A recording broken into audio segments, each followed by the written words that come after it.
Hello friends, इस tutorial में हम देखेंगे कि हम किसी भी एग्ज़ाम को कैसे सिंपल 5 तरीके अपनाकर उसको क्लियर करने के चांसेस डबल या फिर डबल से ज़्यादा कर सकते हैं। हमने जो भी तैयारी की है हमने उसके अलावा कुछ नहीं करना है, सिर्फ ये 5 तरीके फॉलो करने हैं और हमारे एग्ज़ाम क्लियर करने के चांसेस डबल या डबल से भी ज़्यादा हो जाएंगे। ये तरीके जो हम यहाँ पे डिस्कस करेंगे वो फुली साइंटिफिक तरीके हैं और वो आप इजीली फॉलो कर सकते हो। और जब ये आप 5 इजी स्टेप्स फॉलो कर लोगे तो आपके एग्ज़ाम क्लियर करने के चांसेस बहुत ज़्यादा डबल से भी ज़्यादा बढ़ जाएंगे। तो इन तरीक़ों में से जो आपने फॉलो करने हैं, पहला तरीका जो हमने है वो है बायोलॉजिकल क्लॉक। बायोलॉजिकल क्लॉक जो है ये हर एक इंसान के अंदर वो क्लॉक है जिससे हमारे जो बॉडी की एफिशिएंसी हर एक टाइम पे अलग अलग होती है। जैसे कई लोग मॉर्निंग में ज़्यादा अच्छा पढ़ सकते हैं, कई लोग इवनिंग में, कई लोग नाइट में। तो इसी ढंग से कुछ लोगों का जो है एफिशिएंसी काम करने की किसी टाइम पे ज़्यादा होती है, किसी को किसी टाइम पे मैथ ज़्यादा अच्छी तरह से कर सकता है, कोई किसी टाइम पे याद रखने वाला काम ज़्यादा अच्छे तरीके से कर सकता है। तो हमने क्या करना है, हमने अपने बायोलॉजिकल क्लॉक को अपने ढंग से सेट करना है। अपने ढंग से सेट करना है मतलब कि जिस टाइम पे हमारा एग्ज़ाम है उस टाइम पे हमारे ब्रेन की एफिशिएंसी मैक्सिमम हो। तो इसके लिए क्या करना है हमने, तो साइंटिस्ट्स का कहना है कि 5 से 7 दिन जो काम हम एक टाइम पे करते रहते हैं तो हमारी बॉडी की एफिशिएंसी अपने आप उस काम को उस टाइम पे करने की बढ़ जाती है। तो इसलिए हमें क्या करना है कि जो जिस टाइम पे हमारा एग्ज़ाम है उसी टाइम पे हमने वो एग्ज़ाम 5 से 7 दिन पहले मॉक टेस्ट सोल्व करने हैं और कंडीशंस हमने उसमें मैक्सिमम सेम टू सेम रखनी है। मतलब कि जिस टाइम पे अगर मान लीजिए 10 बजे से लेकर 1 बजे तक हमारा एग्ज़ाम है तो हमने 10 से 1 बजे तक उन्हीं कंडीशन में अपना एग्ज़ाम सोल्व करना है। या फिर अगर हमारा यूपीएससी का एग्ज़ाम है, मान लीजिए प्रीलिमिनरी, तो 2 एग्ज़ाम होने हैं हमारे 2-2 घंटे के। तो जिस टाइम पे हमारे होने हैं उसी टाइम पे हमने बैठकर वो एग्ज़ाम्स सोल्व करने हैं। तो उससे क्या होगा, 5 से 7 दिन के भीतर आपके ब्रेन की एफिशिएंसी उस टाइम पे मैक्सिमम हो जाएगी। ठीक है फ्रेंड्स, और इससे आपके 3-4 क्वेश्चन जो आपके अदरवाइज सोल्व नहीं हो रहे थे वो उस टाइम पे अपने ब्रेन की एफिशिएंसी बढ़ने के कारण सोल्व हो जाएंगे। इसके बाद नेक्स्ट है कि एक दिन पहले हमने क्या करना है। एक दिन पहले फ्रेंड्स हमने क्या करना है कि जैसे 18 तारीख का एग्ज़ाम है तो 17 को हमने सबसे पहले जो ज़रूरी है पूरी तरह से रिलैक्स करना है। तो हमने फुल रिलैक्स करना है और मोस्टली हमें एग्ज़ाम देने के लिए ट्रैवल करना पड़ता है, तो हमने उस टाइम पे अपनी जर्नी को एंजॉय करना है हमने, और ब्लेस्ड फील करना है कि हमें ये एग्ज़ाम देने का मौका मिला है। क्योंकि बहुत सारे लोग हैं जो पढ़ नहीं पाए हैं या फिर किसी भी रीज़न के कारण वो एग्ज़ाम नहीं दे पा रहे हैं।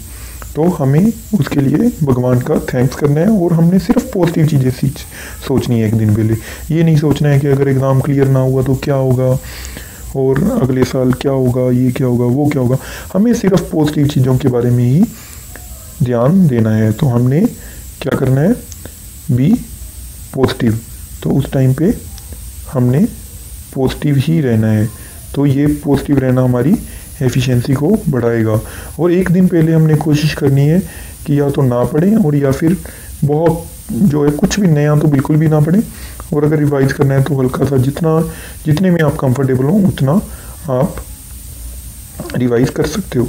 और उसके बाद स्लीप जो है 6 to 8 आवर स्लीप, जो आपका रूटीन है उतनी स्लीप ज़रूरी है। मैं आपको 8 आवर्स की स्लीप ही रिकमेंड करूँगा। तो उसके बाद क्या है कि morning of the exam, morning of the exams क्या करना है, एक तो हमने टाइम से पहले पहुंचना है। मैंने देखा है कि कुछ लोग पढ़ने में इतने व्यस्त हो जाते हैं कि वो पेपर में फिर भागा दौड़ी में पहुंचते हैं और उसमें उनका सारा जो है मेंटल बैलेंस ख़राब हो जाता है। इसलिए हमें जितना भी टाइम है, अगर 9 बजे का रिपोर्टिंग टाइम है तो आप 8 बजे वहाँ पे पहुँचने की तैयारी करो।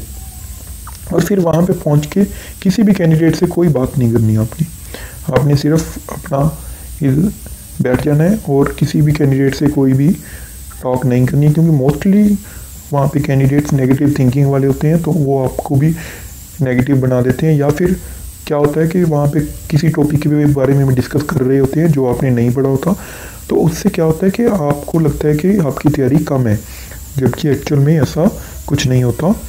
तो इसलिए आपने किसी भी और कैंडिडेट से बात नहीं करनी है और सिर्फ वही जो पहले हमने बात की है, think positively and feel blessed, कि आपको ये टेस्ट देने का मौका मिला है। तो ठीक है फ्रेंड्स, मॉर्निंग में आपको इन बातों का ध्यान देना है। और फिर उसके बाद अगला आ गया कि अटेम्प्टिंग द पेपर, पेपर को अटेम्प्ट करने में किन चीज़ों का ध्यान देना है। पहले तो फिल द डिटेल्स स्लोली, जो भी रोल नंबर आपका डिटेल्स हैं वो डिटेल्स हैं, जो शीट का कोड ABCD लिखना होता है वो आपने बहुत ध्यान से पढ़ना है, भरना है, क्योंकि उसी के बेसिस पे ही आपकी शीट्स इवेल्युएट होनी है। तो अगर आपने वो गलत भर दिया तो आपकी जो भी 1 साल 2 साल की तैयारी है उसका कोई फ़ायदा नहीं है। इसलिए आपको अपना टाइम 5-7 मिनट लेने हैं और उसको आराम से भरना है।